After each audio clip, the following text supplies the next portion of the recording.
Estamos de volta. O assunto de hoje é como o síndico deve agir com as reformas nas unidades privativas dos condomínios. Se você perdeu o primeiro bloco, volte e assista, porque tem muita informação importante. Vamos aqui continuar o nosso bate-papo, que está muito interessante.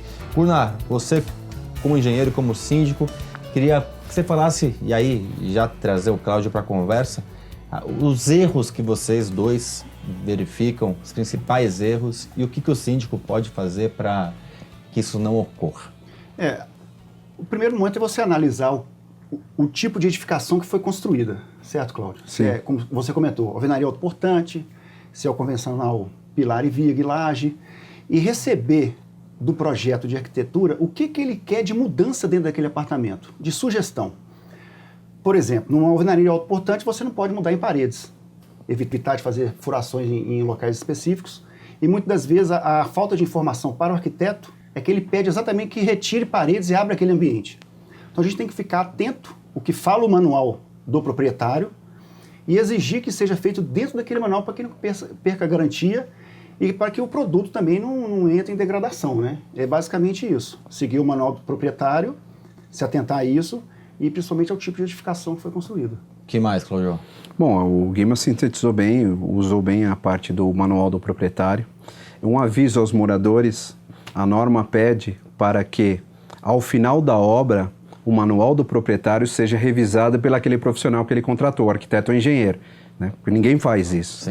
Né? Porque se ele mudou algum trajeto de tubulação, alguma situação, vai ficar colocado nesse novo manual. Né? Porque lembre-se que ele vai alugar ou vai vender esse apartamento no futuro. Mudou alguma coisa. E é importante que ele tenha um prontuário atualizado até para a valorização da unidade dele. Né, Cláudio? Exato. As modificações para a pessoa poder saber onde que estão determinados, principalmente tubo de água, né? Exatamente.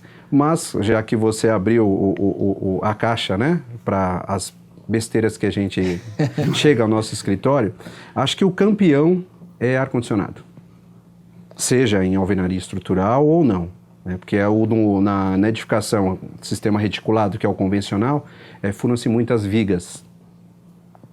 Então, a empresa que vai fazer o serviço, ela não está acostumada a trabalhar em edificação, não tem os cuidados, e o profissional, o proprietário contrata um sistema de ar-condicionado e pronto, acabou.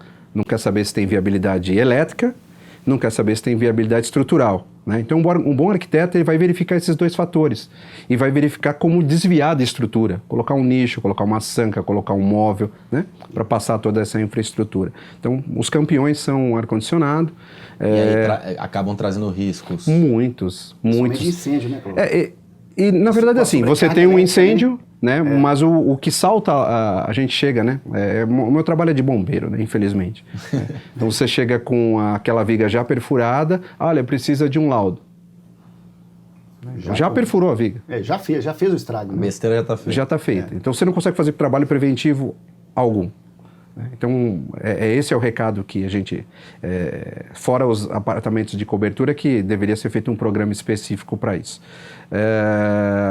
Você tem essa questão e você tem a questão de, às vezes, em alvenaria autoportante, abertura de nichos, abertura de cozinha americana, né, demolições de paredes, sem que, às vezes, o morador tenha se preparado. E, às vezes, não é o primeiro morador.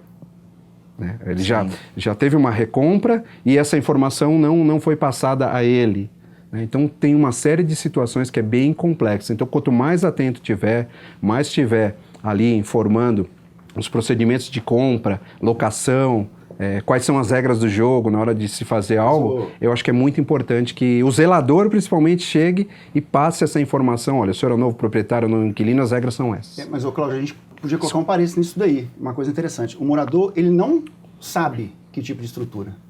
Por isso que ele tem que ter esse profissional com ele, Sim. que é de suma importância. Às vezes o condomínio ter esse profissional, como você, a sua empresa, e poder orientar a quem ele contratou o que pode ser feito ou não. Mas aí entra num ponto, né, Gunnar, que, por exemplo, por não ter uma obrigatoriedade de ter um profissional, como o Cláudio, como uma empresa como o Cláudio presta serviço, como a maioria dos síndicos não são engenheiros, isso é custoso, né? Então, por que eu vou contratar o Cláudio se eu não preciso legalmente contratar o Cláudio? E aí é caro, teoricamente. Caro que eu digo. Não importa se é caro ou barato. Caro, tô falando, custa. Se você danifica uma viga, o que é mais caro? Aí que eu ia chegar. É muito mais caro quando tem reparação, né? O caro que eu digo é o seguinte, você tem um valor, não é caro, tem um valor, custa R$10, um exemplo. Por que eu vou gastar R$10 se eu posso gastar zero? Então R$10 é caro. Mas o não gastar R$10 pode te trazer problemas até de um prédio que chega a cair lá no Rio de Janeiro por conta todas essas porcarias que foram feitas. Sem dúvida. O custo, na verdade, tem um gráfico que mostra isso, Sitter que fez esse estudo. Quando você vai demonstrando todo o processo de atendimento de uma demanda, de um sistema ou de uma manutenção qualquer que seja, na fase inicial do conhecimento, ele é uma vez. Na fase corretiva, ele pode chegar a 125 vezes, quando tem correção. Por isso que é importante, por exemplo, a nossa empresa se descansa profissional, tem eu como engenheiro. Mas lógico, eu vou me recorrer a uma empresa fora do sistema que vai me dar esse suporte, que é importante. Eu conversar com o Cláudio ou com outro profissional que seja, para que não acarrete os problemas para cima de mim. Sim. O síndico autorizou, o síndico sabe o que está fazendo. Não é bem assim. Ele vai ter os procedimentos e tudo, mas nada melhor do que um profissional que seja habilitado para isso. E essa questão de você trazer, como eu falei, não tendo a obrigatoriedade, né, legal, trazer uma contratação de um profissional como ele, e aí eu te falo, como síndico, você depende muitas vezes de uma assembleia, você depende de um conselho, você depende da aprovação, e a gente tem um problema culturalmente, que é a questão de querer se gastar sempre menos, né, Exato. Acho que esse é um problema para o síndico, né, conseguir fazer a gestão. Rotineiro, a gente estava falando, né, Cláudio, nos bastidores, questão de entrega de empreendimentos, já prevê um valor de manutenção. Muitas das vezes as empresas, as administradoras e os próprios síndicos não prevê isso na primeira assembleia de instalação. E é importante ter, nem que seja uma taxa mínima, mas que aquilo vá servir de reserva justamente para ter esse tipo de contratação. E aí eu vou pegar o gancho. A maioria dos condomínios não fazem manutenção preventiva das áreas comuns. E detalhe grave. Que é o fim do mundo. Muitos empreendimentos novos, os próprios moradores, as comissões, os conselhos fazem. Para que eu vou ter manutenção se o prédio é novo? Exato. Exatamente, você já tem que fazer. E aí já entrando numa coisa que não é o assunto de hoje, mas perde as garantias, né? Sem dúvida. Aí o cara não faz a manutenção, aí tem um problema ali de R$1 milhão, aí a construtora vira e fala, não, você usou errado, você não tem a comprovação. Quer jogar na construtora a culpa que aquele equipamento estragou, que na verdade é a manutenção, que é o mais barato de tudo. E mesmo se você não fosse, se for um erro da construtora, mas acaba sendo, você não fez a manutenção, você não consegue provar que foi o erro da construtora. E é tudo que elas querem, né? Pra não ter um Exatamente. futuro. Tem ação que está brigando, condomínio que briga há 10 anos por um erro de construtora, porque ou não fez a manutenção de maneira correta, ou não comprova que fez a manutenção de maneira correta. Exato. Sim. Como você disse, é um outro tema, né? Sim. Mas com 18 anos de atendimento, posso te garantir que a grande maioria das falhas onde a gente vai fazer a intervenção está ligada à falta da informação correta. Isso. Né? Por não conhecer o prazo de garantia, por não conhecer o manual, por não ter essa informação que o Guna nos colocou de ter na previsão orçamentária verbas para consultoria, para o devido planejamento e a implantação da outra norma importante, a 5674, que é de gestão de manutenção. Sim. Gestão tem que ter plano. Sim.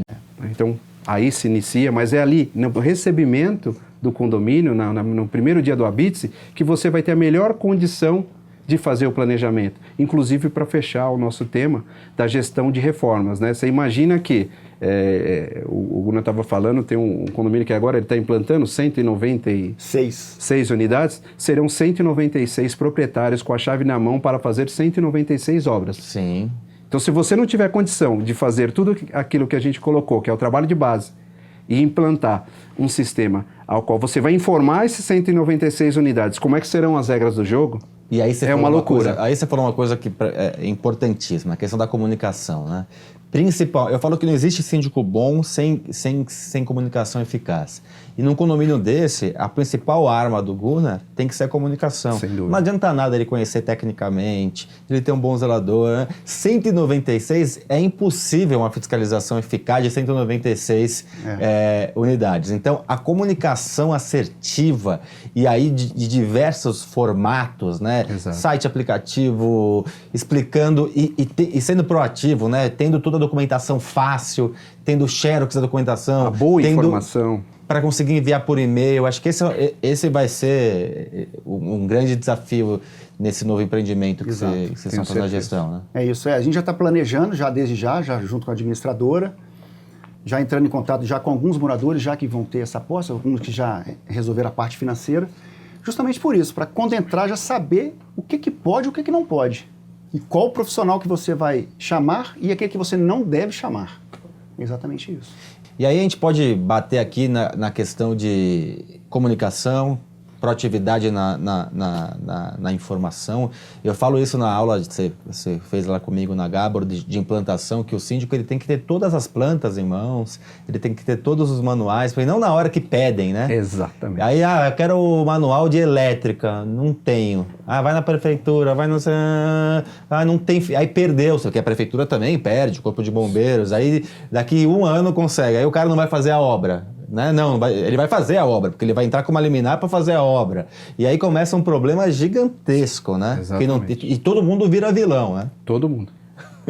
É complicado. E a fiscalização, acho que tanto da obra, do que está acontecendo, por um engenheiro, obviamente, e a fiscalização do que está entrando, né, no condomínio. E lembrar que a obra, ela traz insegurança na questão de edificação, né, estrutural, e traz também insegurança na questão de assalto, de arrastões, porque é um número de profissionais entrando no condomínio, né?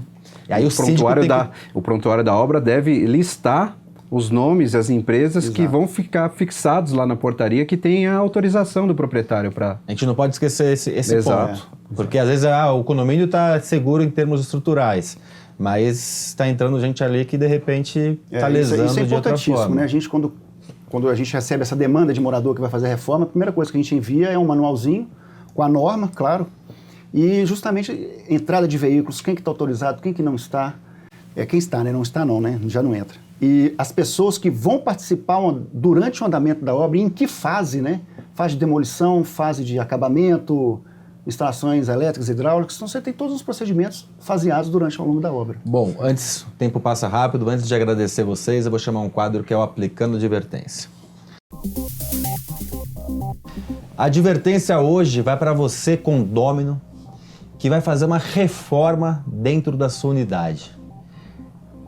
Você mora num condomínio onde qualquer erro que você cometer, e o erro é seu, não é do seu engenheiro, não é do seu arquiteto, porque você que é o proprietário daquela unidade, você pode trazer insegurança e até um desastre, não só para a sua família, como para a família de todos os moradores daquele condomínio. Então, quando for fazer uma reforma na sua unidade condominial, que você faça da maneira mais precavida, com profissionais muito bem escolhidos, porque uma coisa que tem que ser que deve ser positiva, de felicidade, pode a médio e a longo prazo virar até uma tragédia. Fica o alerta.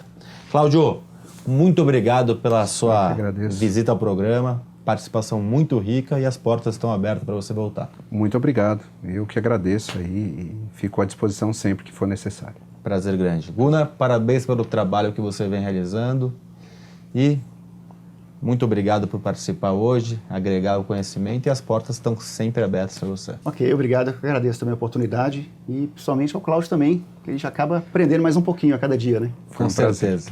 Aprender é o nosso lema. E você que está em casa, vamos aprender juntos, semanalmente, terças e sextas, com novidades para melhorar a gestão do seu condomínio ou dos condomínios que você faz a gestão. Até semana que vem.